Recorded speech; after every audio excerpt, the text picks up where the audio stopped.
kusan labarin kasan da suke azumi na tsawon awa 22 wani zuma kuma su yi awa 20. Na sa abin nan zai baku mamaki kan saboda muna azumi na tsawon awa 12 zuwa awa 13 haka kuma ana wahala wasu ma ba sa yi. To yanzu bari mu dawo kan maganar mu, wannan kasan da suke azumi na tsawon awa 22 kasan Greenland ne. A kasan ma ba ma ko ina bane, babban birnin kasan ne suke azumin nan na tsawon awa 22.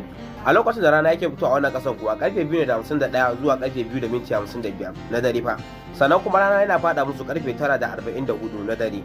Idan ka lissafi ko za ga tsawon awa 19 suke yi suna azumi. Amma kuma sai ya kasance wannan babban birnin nasu na kasan nan na kasan Greenland wato Nuuk din nan, su kuma sai ya kasance musu awa 22 suke yi saboda rana ba ta fada musu da wuri. Amma kuma sai da abin jin daɗi wannan shekaran awa 20 suke suna azumi. Allah ya kawo mu sauki wannan shekara. Bayan wannan kasan Greenland din akwai kasan Iceland, su ma ba sa shan ruwa da wuri. Wanda su ma wannan kasan akwai lokacin da suke azumi tsawon awa 21, 20 sannan awa 19 duk yana zuwa musu a yanayi.